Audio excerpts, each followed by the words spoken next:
نحمده ونصلي ونسلم على رسوله الكريم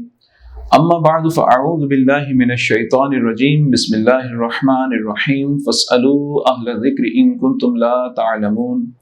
صدق الله مولانا العظيم مولاي صل وسلم دائما ابدا على حبيبك خير الخلق كلهم۔ الحمدللہ میم ٹی وی کینیڈا کے رمضان ٹرانسمیشن کے 28ویں روزے کے علمی مذاکرے کے ساتھ آپ کا میزبان حاضر ہے۔ آج تعداد کے اعتبار سے ہمارا رمضان کا 27واں علمی مذاکرہ، جبکہ روزہ آج 28واں ہے۔ 28ویں روزے کی افطار ٹرانسمیشن میں ہم حاضر ہیں۔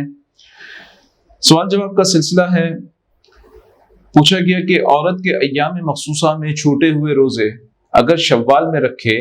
اور ساتھ میں شوال کے 6 روزوں کی بھی نیت کر لے تو کیا یہ کافی ہوگا؟ دیکھیں، رمضان میں جس طرح سے عورت کو روزے رکھنا ان دنوں میں منع ہوتا ہے کہ اگر اس کے ایام مخصوصہ، اس کے پیریڈز ان دنوں میں آ جائیں اگر دوران رمضان، تو ان دنوں کے وہ روزے نہیں رکھے گی اور رمضان کے بعد اس کی قضا کرے۔ پرسوں کے مذاکرے میں ہم نے یہ بات سماعت کی تھی کہ 6 روزے رکھنے کا فائدہ یہ ہے کہ من جاء بالحسنۃ فلہ عشر امثالھا، یہ قرآن پاک میں جو ارشاد ہے کہ جو نیکی لے کے آئے، حضور علیہ السلام نے ہمیں یہ تعلیم فرمائی کہ جو نیکی بھلائی کے ساتھ لے کے آئے اس کو ایک نیکی کے بدلے اللہ تعالیٰ 10 عطا فرماتا ہے۔ تو رمضان کے 30 کے 300 اور مزید 6 روزے رکھنے کے 60 روزوں کا ثواب، اس طرح اسلامی سال کے جو کم و بیش 360 ایام ہوتے ہیں ان کے پورے سال کا اس کو ثواب ملتا ہے۔ اب پہلے تو یہ بات جو ہم نارملی سمجھ سکتے ہیں کیلکولیشن کے حساب سے، یہ کہ جب اس خاتون کے مثال کے طور پر 6 ہی روزے ایسے ہیں رمضان میں جو اس کے قضا ہوئے ایام مخصوصہ کی وجہ سے، اب اگر شوال کے 6 روزوں کے ساتھ اس کی بھی نیت کر لیتی ہے تو در حقیقت اس نے تو 30 روزے رکھے، 36 روزے تو رکھے نہیں کہ 30 رمضان ہی کے ہوئے اور قضا اس کی ہوئی نہیں ہوئی، تو ان کا اگر 10 گنا ثواب اللہ تعالیٰ کی بارگاہ سے امید کی جاتی ہے جس کی وہ لگایا جائے تو وہ 300 روزوں کا ہوتا ہے، اور ایام ہوتے ہیں سال میں، اسلامی سال میں 360، تو پھر بھی اس کے 6 روزوں کا ڈیفیسٹ اپنی جگہ پر رہے گا، 60 ڈیز اس کے کمپلیٹ نہیں ہو رہے۔ تو یہ تو بات ہوئی کہ نارمل کیلکولیشن جو ہم اپنے عقل سے، اپنے اعتبار سے اس کو سوچ سکتے ہیں۔ اور دوسرا یہ شریعت مطہرہ کا قاعدہ ہے کہ ایک روزے کے اندر کبھی 2 روزوں کی نیت نہیں کی جا سکتی، کہ آپ کہیں کہ آج میں فرض روزہ بھی رکھ لوں اور اس میں کسی قسم کا کفارہ میں نے ادا کرنا تھا وہ بھی میں ادا کر لوں۔ ایسا ممکن نہیں کہ رمضان کے قضا روزے ہیں تو وہ قضا ہی کی نیت کریں گے، اس میں ساتھ نفل کو ملایا نہیں جا سکتا، کسی قسم کے کفارے کو روزے کو اس میں ملایا نہیں جا سکتا۔ واللہ تعالی اعلم۔ پوچھتے ہیں کہ عید کے دن اگر کسی نے روزہ رکھ لیا تو یاد رکھیں عیدین ہو یا ایام تشریق ہو، اس میں نفل روزہ رکھا تو اس کو پورا کرنا واجب نہیں، بلکہ یہ ضروری ہے کہ وہ اسے توڑ دے، اور اسے توڑنے کے بعد اس کی قضا بھی لازم نہیں آتی۔ عید کا دن ایک تو 10 یکم شوال المکرم، یہ عید الفطر کا دن، اور اسی طریقے سے ایام تشریق 10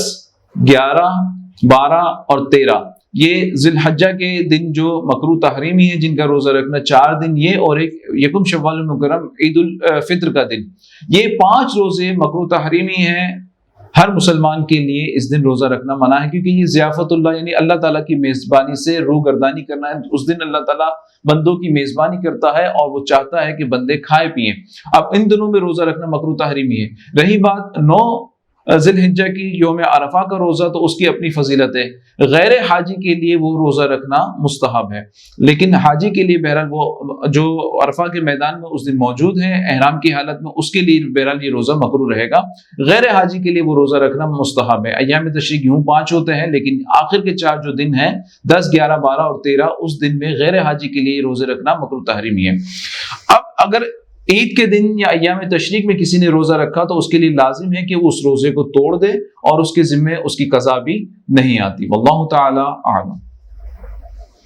سوال پوچھتے ہیں کہ کیا نفل روزہ کسی وجہ سے توڑ سکتے ہیں؟ لیکن نفل روزہ بلا عذر توڑنا تو جائز نہیں ہے، اور عذر کے معنی بھی یہ ہے کہ اگر مثال کے طور پر کوئی مہمان ہے اور یہ میزبان ہے، اور وہ بھی بات ہے کہ ضحوہ کبریٰ سے پہلے کی، اس کو پتا ہے کہ میزبان اگر مہمان کے ساتھ نہیں کھائے گا تو اس کو اذیت پہنچے گی۔ ایک تو یہ صورت ہوتی ہے نارمل کنڈیشن کی، کوئی گھر میں آیا اور آپ نے شوال کے مثال کے طور پر روزے رکھے ہوئے اور اس کو پتا بھی ہے یا آپ اس کو بتا بھی سکتے ہیں کسی بھی طریقے سے، جب مجبوری بن جائے کہ نفل کا انسان کو کوشش کرنی چاہیے کہ اظہار دوسروں پر نہ کرے کہ کوئی نفل عبادت کر رہا ہے، فرض کو ظاہر کر کے ادا کرنا چاہیے اور نفل کو چھپا کے ادا کرنا چاہیے۔ بہرحال اب اگر ایک صورت تو یہ ہے کہ اگر وہ ناراض نہیں ہوتا آپ کے روزے سے، اور ظاہر ہے عمومی طور پر مسلمان ناراض نہیں ہوتے، تو اس صورت میں تو وہ نہیں توڑ سکتا روزہ کہ بھائی کہے کہ میں آج میں مہمان کے ساتھ کھانا کھا لوں، آج روزہ توڑ لوں، بعد میں اس کی جو ہے میں قضا کر لوں گا، تو اس صورت میں اس کو جائز نہیں ہوگا۔ ہاں اگر واقعی مہمان کے ساتھ ایسا ریلیشن ہے یا ایسی کوئی سچویشن ہے کہ اگر اس کے ساتھ نہیں کھائے گا تو وہ ناراض ہو جائے گا،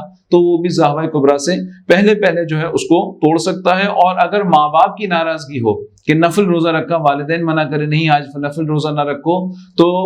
فقہا نے فرمایا کہ عصر سے پہلے توڑ سکتا ہے، عصر سے پہلے والدین کی ناراضگی کی وجہ سے نفل روزہ توڑ سکتا ہے اور اس کی قضا کرنی ہوگی۔ وہ مہمان والا جو معاملہ تھا، اینی ہاؤ کوئی بھی نفل روزہ اگر توڑتا ہے تو اس کی قضا لازم آتی ہے، نفل روزوں میں کفارہ نہیں ہوتا۔ یوں ہی قضا اگر رمضان کے غیر رمضان میں جب قضا کر رہے ہوتے اور اگر وہ روزہ ٹوٹ جائے یا توڑ دے تو اس کی بھی صرف قضا ہوتی ہے، کفارہ نہیں ہوتا۔ تو اگر والدین ناراض ہوں تو عصر سے پہلے ان کی ناراضگی کی وجہ سے وہ نفل روزہ توڑ سکتا ہے، اور اگر عصر کا وقت ہو گیا اور اب والدین منع کرے کہ آپ آج کا روزہ نہ رکھیں، تو اب یہ معذور ہے، مجبور ہے کہ اب یہ روزہ اس دن کا نہیں توڑ سکتا۔ واللہ تعالی اعلم۔ پوچھتے ہیں کہ کیا عورت شوال کے روزے اپنے شوہر کی اجازت کے بغیر رکھ سکتی ہے؟ جی نہیں، عورت شوال کے روزے ہوں یا کوئی بھی قسم کے نفل روزے ہوں یا منت یا قسم کے روزے ہوں، شوہر کی اجازت کے بغیر نہیں رکھ سکتی۔ صرف رمضان کی قضا کے روزے ہیں، وہ شوہر کی رضامندی کے بغیر وہ رکھ سکتی ہے۔ البتہ اگر روزہ اس نے رکھا اور شوہر توڑوانا چاہے تو وہ توڑوا سکتا ہے، اور اس کے اوپر اس کی قضا واجب ہوگی، اور وہ قضا بھی شوہر کی اجازت کے مطابق ہی رکھے گی۔ اگر شوہر روکتا ہے تو اس دن قضا نہیں کرے گی، کسی اور دن قضا کرے گی۔ واللہ تعالی اعلم۔ سوال پوچھتے ہیں کہ کیا ملازم پیشہ لوگ یعنی جو سروس کرتے ہیں انہیں نفلی روزے رکھنے کی اجازت ہے؟ کوئی بھی قسم کا مزدور ہو، ملازم ہے، نوکر ہے، اگر اسے لگتا ہے کہ میں نفلی روزہ رکھوں گا اور اپنا کام پرفیکشن کے ساتھ جس طرح بغیر روزے کے میں کر سکتا ہوں کر لوں گا، تو پھر اس کو مالک کی اجازت لینے کی ضرورت نہیں ہے، پھر وہ نفلی روزہ ویسے ہی رکھ سکتا ہے۔ اور اسے پتا ہے کہ میری پروگریس میں، میری پرفارمنس میں ویکنیس آتی ہے، میں وہ روزہ اس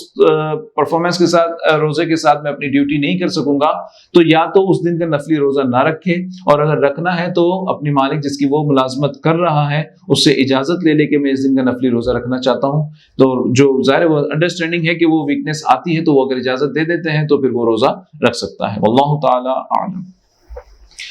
سوال پوچھتے ہیں کہ سنا ہے جمعہ کا تنہا روزہ نہیں رکھنا چاہیے، تو اگر فرض قضا روزے رکھنے میں اگر جمعے کا روزہ آ جائے اور اکیلے جمعے کو روزہ رکھیں تو کیا یہ اکیلے قضا کے طور پر جو روزے رکھے جا رہے ہیں جمعے کے دن رکھنا جائز ہوگا؟ کیا قضا میں بھی ضروری ہے کہ جمعے کے ساتھ جمعرات یا ہفتے کا دن ملا لیا جائے؟ دیکھیں، جمعے کا تنہا روزہ رکھنا اور وہ بھی نفلی روزہ رکھنا مکروہ تنزیہی ہے۔ مکروہ تنزیہی کا الٹ ہوتا ہے خلاف اولا، جس میں گناہ نہیں ہوتا، تو ویسے بھی یہ مکروہ تنزیہی ہے۔ اگر کسی اور وجہ سے جمعے کے دن کا روزہ رکھتا ہے، مثال کے طور پر آج میلاد شریف ہے، جمعے کے دن میلاد شریف پڑ گئی تو اس دن کا روزہ رکھتا ہے، تو پھر یہ کراہت ساقط ہو جائے گی، اس لیے کہ وہ آج جمعے کی وجہ سے روزہ نہیں رکھ رہا بلکہ آج میلاد شریف کا دن ہے اس وجہ سے روزہ رکھ رہا ہے، یہ کوئی اور بڑا دن کسی اعتبار سے معظم مکرم دن ہے اس وجہ سے رکھ رہا ہے، وہ اس دن جمعہ پڑ گیا تو اس وجہ سے اس کا روزہ رکھنا ہے، جمعے کی وجہ سے نہیں رکھنا، تو وہ کراہت تنزیہی بھی ساقط ہو جاتی ہے۔ اسی طرح رمضان کی قضا اس کو